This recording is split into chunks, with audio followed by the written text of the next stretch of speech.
Саламатсыздар, урматтуу Чалкан медиа каналынын көрөрмандары, өлкөбүздө алынган акыркы сааттагы жаңылыктар менен сиздерди тааныштырабыз. Каналыбызга катталып, ой-пикирлериңиздер менен бөлүшүңүздөр. Президент Садыр Жапаров иш сапары менен Эр-Риядка келди.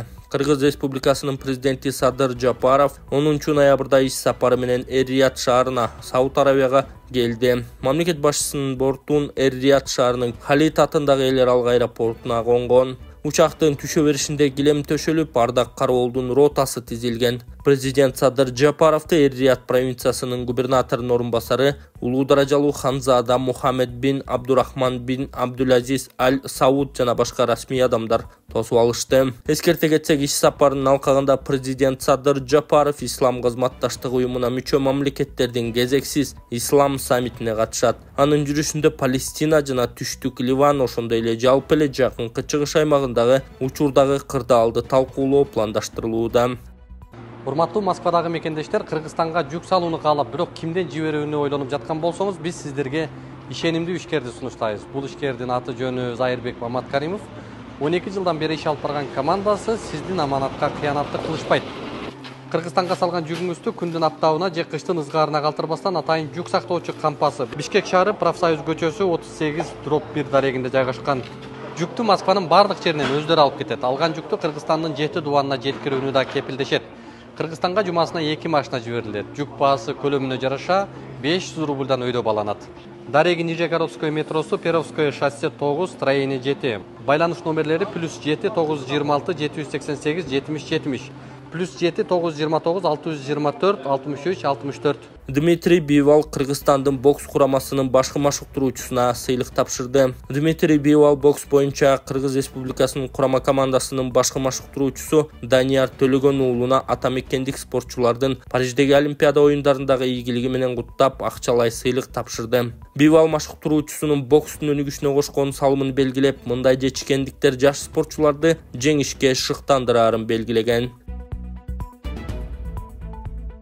Бишкек ош жолунда 2 киши каза тапты. Кечээ Бишкек ош жолундагы автокырсыктан 2 киши каза тапты. Бул туурасында Чүй облустук жол милициясынан кабарлашты. Каргашы саат 13:30 чамасында Суусамырдын тушунда болгон. Милициядан Honda Odyssey үлгүсүндөгү автоунааны айдап бара жаткан киши рулду башкара албай, оор жүк ташыган Volvo менен кагышканын айтышты. Мунун кесепетине минивенден 2 киши көз жумуп, 2 адам Жайыл райондук ооруканасына тез жардам менен жеткирилген.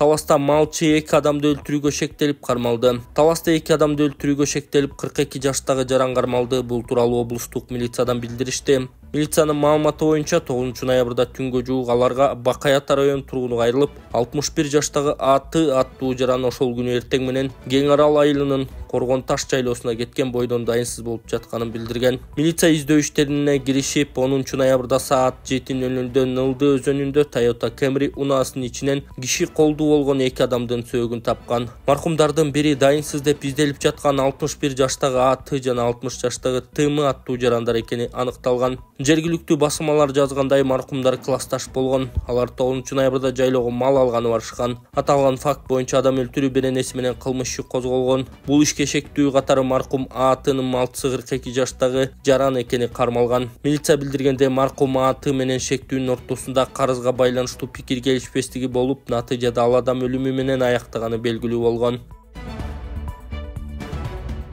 Жумгалда 26 күндөн бери дайынсыз болуп жаткан ата баланы издөө уланууда. Жумгалда 16 октябрдан бери дайынсыз болуп жаткан ата баланы издөө улантылууда. Бул тууралуу Өзгөчө кырдаал министрлигинен билдиришти. Маалыматка ылайык 45 жаштагы кишини жана анын уулун табуу үчүн бүгүн 5 куткаруучу, ИИМдин 7 кызматкери жана жергиликтүү тургундар 10 адам чыккан. Алар дрон, рация, дүрбү жана куткаруу унаасы менен иштеп жатышат. Мекеме издөө иштери Өрнөк айылынын этегинен баштап Аскер көпүрөсүнө чейин жүргүзүлөрүн белгиледи. Эске салсак, ата бала жайлоого мал кайтаруу үчүн кетишкен. 19 октябрда жакындары Өзгөчө кырдаал министрлигине кайрылышып, ошондон бери издөө жүрүүдө. 28 октябрда президент Садыр Жапаров аларды издөөнү күчөтүүнү тапшырган. Мындан тышкары 8 күн мурун Нарын дарыясына секирип кеткен айтылган 17 жаштагы кызды издөө да улантууда. Бүгүн аны табууга 23 куткаруучу чыккан.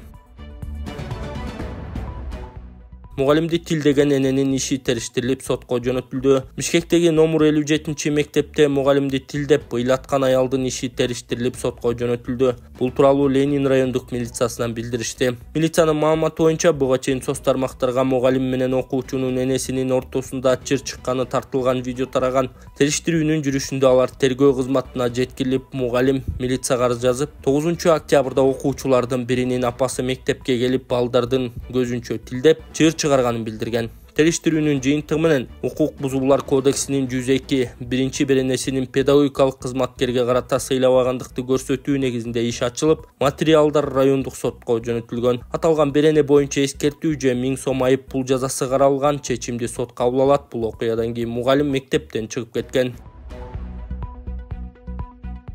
Майя Турдалиева Алам сулуусу сынагына катышат. Мисс Кыргызстан 2024 сынагынын жеңүүчүсү Майя Турдалиева Мексикада өтө турган Алам сулуусу 2024 сынагына Кыргызстандын атынан катышат. Ал 3 ноябрда сынакка катышуу үчүн учуп кеткен. Ал эми 8 ноябрда биринчи репетиция күнү болгонун жазышкан.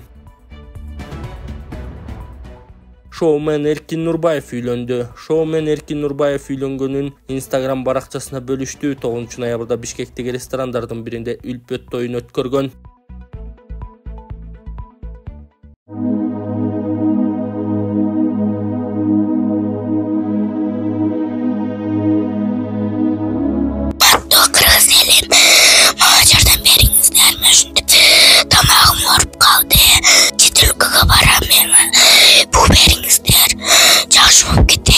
Эгер колуңуздардан келсе дагы жардам берип коюңуздар.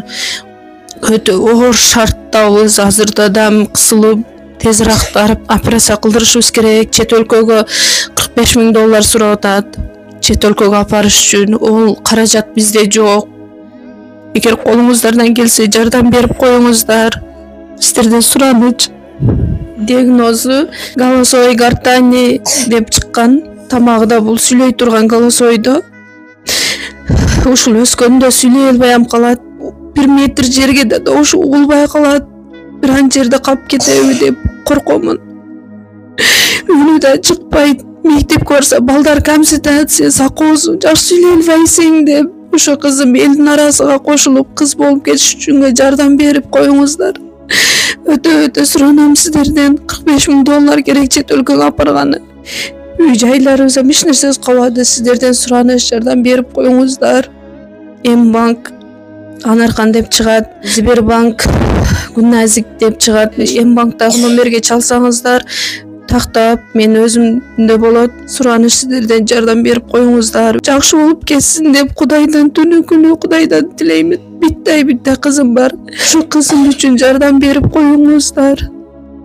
Министр Бейшен Алиев улуттук онкология борборунун жетекчисин кызматтан кетиргенин билдирди. Медицина тармагындагы башаламандыкты тартипке салуу керек. Ооруканалардын кызматтан кеткен жетекчилери жаңы дайындалгандарды иштетпей, ар кандай интригаларды уюштуруп жатышат. Бул тууралуу депутат Рыспек Атажанов парламенттин тармактык комитет жыйынында билдирген. Мындан сырткары элеккүлүү саламаттыкты сактоо тармагындагы бир катар көйгөйлөргө токтолуп, ооруканада бейтаптар үчүн орундар жетишпестигин, дары-дармектердин кымбаттыгын белгилеген. Жыйын учурунда саламаттыкты сактоо министри Алымкадыр Бейшеналиев улуттук онкология борборунун жетекчиси Бактыгүл Султангазиеваны кызматтан кетиргенин билдирди.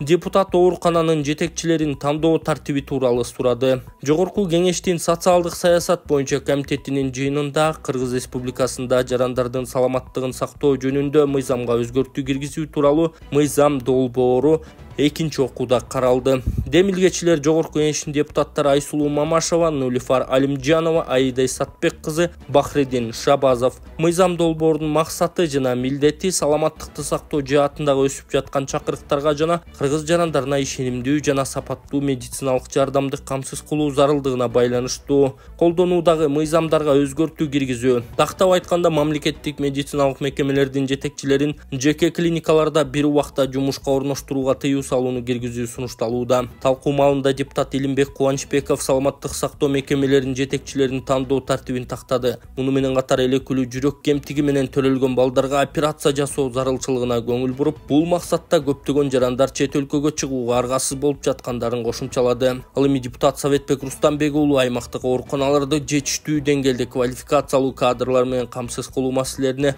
көңүл бурса, элекүүлүү Айсулуу Мамашева жетекчилик кызматтарга ошол эле адамдар кайра келе бербеш үчүн кадрлар резервин түзүү принциптерин өзгөртүү зарылдыгына токтолгон. Андан тышкары элекүүлүү Элдар Бакиров ооруканага жетекчилердин иштөө мөөнөтүн кыскартууну сунуштады. Депутат Мирлан Самый-Кожо кадр тармагында кандай гана реформалар болбосун, алар өз иши үчүн күйгөн, алмаштырылгыс жетекчилерди жоготуп албагандай жүргүзүшү керектигин белгиледи. Жыйынтыгында мыйзам долбоору экинчи окууда жактырылган.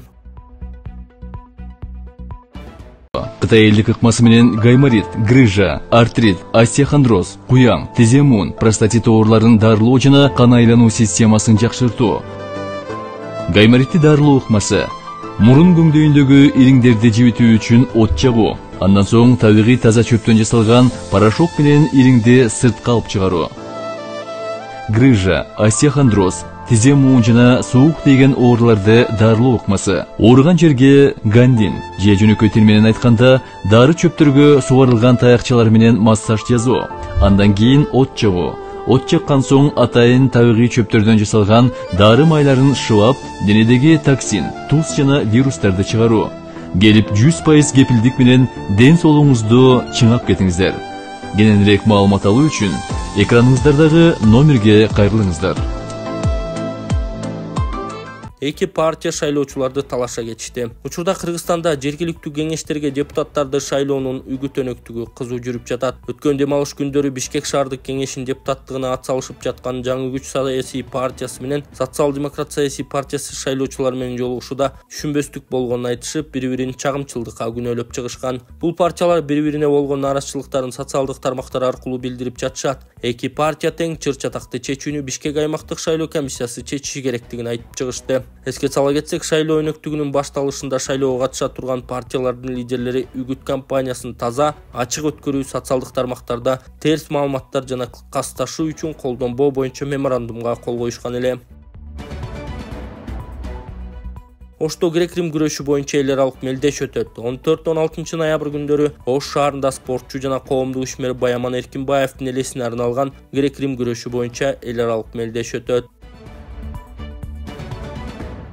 Улуттук борбордун директору Бактыгүл Султангазиева кызматынан бошотулган. Онкология жана гематология боюнча улуттук борбордун директору Бактыгүл Султангазиева кызматынан бошотулду. Бул тууралуу Саламаттык сактоо министринин орун басары Каарманбек Байдавлетов парламентте социалдык саясат комитетинде билдирген. Аталган борбордун жетекчисинин милдетин жетекчинин орун басары аткарууда. Султангазиева 2021-жылдан тарта аталган борборду башкарып турган. Буга чейин депутаттар тарабынан нараазычылыктар дагы карата байма-бай айтылып келген. Саламаттык сактоо министри Алмукадыр Бейшеналиев Султангазиеваны кызматынан бошотуу тууралуу сунушту министрлер кабинетине бергени да белгилүү эле.